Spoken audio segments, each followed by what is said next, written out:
энэ асуулууд ер нь явж шансуу хийгээд явж байгаа. Тэгээд энэ дээр бас нэг ганц хоёр зүйлийг бас хэлчихье гэж бодоод. Сайхан би бас нэг явж шансуу хийж байгаа бичлэгээ тавьсан. Тэн дээр хүмүүсийн сэтгэлдлийг ерөөд олж харлаа. Жишээлбэл ийм сэтгэл байна л да. Монгол ирэх хүн байж жорлон угаагаад ямар гутамшиг юм байдгүй. 30 жилийн өмнө анхны Монгол Солонгост хөл тавиад боочлогдож байсан. Тэгвэл Монгол ирэх хүн жорлон угаагаад тэрийгэ дэлхийн нийтээр цацаад ингэж доош орох гэжтэй би чамааг өдийг хүртэл дэмжиж ирсэн. Арайчтай ингэж доош орох гэж гутамшиг амиа хорл арай гэлтэй. Доорн зарим хүмүүс жишээлбэл би сач монголтай ажил байгаа шүү. Ийм ажил хийх гэжтэй чи болооч ч юм уу те. Сайхан Монгол эмэгтэйчүүд маань ер нь бол за эрэгтэй хүн учраас 0 дэвш ороод яхан байх гэж чи зөвхөн цанхаа угаад өрөөгөө гаргаа явчихаа гэдэг. Тэгтээ нэгэндээ ингээд туслаа явж бид нар өнөөдөр адилхан бүгдөө ядарч байгаа те. Аль нь ядарч байгаа юм чи нэгэндээ туслаад хурдан ажиллаад дуусгаад гэр орондоо харж амархаа боддөг юм аа. Энэ багийн ажил учраас чи энийг хэд би тэрийг хийн гэдэг нэгэндээ барьцаад авах шаардлага байхгүй. Хэн урдах юм бэ? Хэн урдах ажлаа хурдан дуусгасан тэр хүн дараагийн ажлаа хараад нэгэндээ туслаад ингээд явдаг юм багийн ажил учраас ийм байдаг юм аа манайхаа. Тэрийг бас ойлгох хэрэгтэй. Нэгдүгээрт, хоёрдугаарт жишээлбэл нэг хүн бичиж штэ чи ээсаа юм нураалтын ажил хийгээч эрэгтэй ажил болж хийгээч ийм ажил хийж явахгүй штэ гэл. Гэхдээ би бол хамаагүй зүгээр ямар ажил би хийгээд явнаа. Үний нүдэ би ажил төрөлх олохгүй хийгээд явна. Ээсаач бай, нураалтын ажилч бай, тайцны ажилч бай бүгдэн дээр нь байвал би очиод хийгээд явна. За жишээлбэл би ингээд зар харна те. Өнөөдөр Солонгос ээсааны групп, нураалтын групп гэдэг тэнгуудад дотор чинь 100-ны бараг 70-80% ажил байна уу, маргааш ажил байна уу, ажил хэлээ мэднэ хүн байна гэдэг ээсаанд ингээд бүүн ажил асуусан тийм коммент одоо чатууд байдаг байхгүй. Тэгээд тэр дунд чинь хаа нэгтэй нэг за маргааш нэг хүн хэрэгтэй байна, хоёр хүн хэрэгтэй, нураалтын ажил, ээсааны ажил дээр ч нэг хүн хэрэгтэй юм гээд за хальт ороод ирнэ. За тэрийг ингээд тэр олон дотор чинь алдсан дотроос ажиллаа олно шүү дээ. Олдог байхгүй юу? Сэвэл төвчсөн маа тий. Зар тавьсан хүнтэй хүнийхэн зарыг хараад нөгөө хүнтэй ингээ холбогдоод оосон байна. Зарын дагуу ярьж байна. Хүнээ авсан болов уу? Уучлаарай хүнээ авчлаа. Аль хэдийн хүнээ авчдаг. Энэ алалцаан дотроос чинь ажил түүж ажиллаа олно гэдэг бол ер нь бол маш хэцүү манайхаа.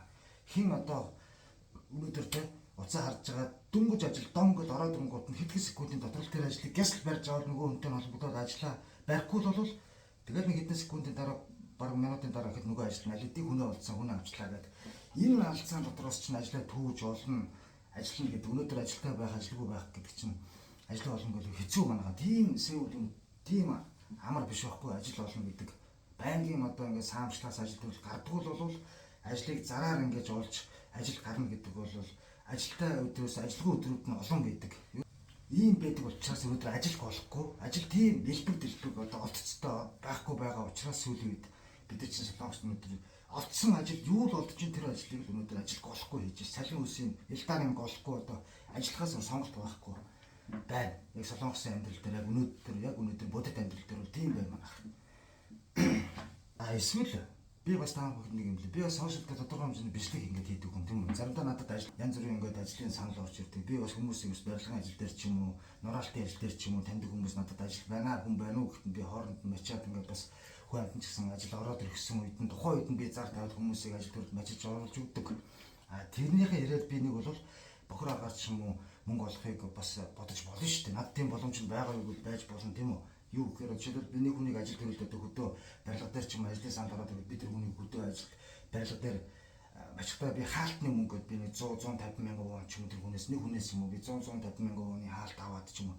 Нэг бол нэг нураалтын ажил ч юм ямар нэгэн ажил хүмүүсийг ажил төрөлд зөөлж мачаад ундаас нь би нэг 10 мянга 20 мянган вон ажлынхын цалингаас нь тэр хүний хөдөлмөрөөс нь би ингээд тэр хүний хөдөлмөрийг шулаад те тэр хүнийг ажил зөөлсөн гэдэг нэрийдлэр би 10 мянга 5 мянган вон ажлаас нь ингээд би цалингаас нь элдаанаас нь би аваад байж болно шүү дээ. Яг цаад ягаад гэхээр бид тэр ажлыг зөөлж байгаа. Яг цаад Солонгостой нь ярьж цаад хүнтэй ярьж хөөж тэр хүнийг ажилтан зөөлж оруулж өгч байгаа юм чинь. За энэ үнийг оруулсан 160 сүү гэж хэлэнгүүтээ бид тэр Солонгосоос нь 170 мянган вон элдаана аваад тэр залууд би шилбэл ажилд матсан хүндээ би 100 цаа хөшин 160-ыг өгч шүү гэж хэлэхэд тэр хүн за баярлалаа гэж авдаг л байхгүй юу да. Одоо энэ ажилгүй байгаа үед би тэрэн дээр нь далимдуулаад бас мөнгө олж болно надад. Нэгдүгээр тийм үү? Надад тийм хогийн бод санаа байхгүй учраас өнөөдөр би жолонгоц яваад явж байгаа. За тэгэд эцэстэн гэж хэлээд өнөөдөр монголчууд бид нар тэмцдэг бол өнөөдөр бид нар төрдөө хэдий их найдаар нь бидний боломжийг шаасан улгаачуудыг төрдөө гаргаагүй байсан бол мэднэ. Бол надаас нүднээс бол зөндөө залуучууд монголчууд өнөдр солонгос өнөдр ноолж болоо ухаад цэвэрлээд хүний дор ингээд ажиллаад явж явах уу? Үгүй үстэй те. Магадгүй одоо бид нар тэгэл цаашдаа нэгдэхгүй тэмцэхгүй тэгэл ингээл өнөө маргааш энэ одоогийн амьдралдаа дасан зохицуул хөв тавилантайгаа эвлэрэл тэгэл төрдөө эдэн улгаачуудыг суулглаа өөрсдөө суулгасан нөгөөдүүд нь хэдий их найдаар нь тэр бомаар нь идэж угаал бидрийг дамжлуул иймэрхүү байдлаа бид нар энэ нийгэмдээ дасан зохицуул энэ байдлаар явах юм бол бид нар энэ нийгмийг бид нар өөрчлөхгүй юм бол адилхан бид нар хүссэн өсөөгөө бид нар солонгос төрөл дахиад бидний дараагийн үеинд солонгос төрсөн 0 дүүш угаагаад ингээд 0 жолоо угаагаад хүний хаацсан шабасгийн гараад дуудаад ингээд магадгүй явж л байна. Бодит амьдрал واخгүй да. Би л энэ бичлэг хийгээд тавьж байгаа болохоос нүднээс талд энэ утга ажил хийж байгаа. Энэ утга муу муухай ажил хийгээ явж байгаа олон монголчууд байгаа шүү. Бид нар эзэж бичлэг хийхгүй байгаа болохоос бүр арайч тийм ажил хийж явах гэжтэй гэж гутрамаар гэсэн ажил хийгээд нүднээс талд тийм ажил хийгээд солонгост явж байгаа монголчууд зөндөө байгаа шүү манайхаа. За тэгээд ингээл шингийн савгаар манайхаа ус савгаар энэ халууныг давчвал тэгээ цааш таасгайг баг. Амар халуун биш манайхаа тэ хөлс баастайгаа зүтгэлдэж штэ. Тэгээ эрүүл мэндэ бодож болгоомжтой ажиллаарай. Бидэрт бол нэг ажил гол шилээд энд нэг сонгож ажиллаад байх сонголтч тиймч элбэг боломж алга. Боломж ороод явж. За тийм байна да. Баярлалаа.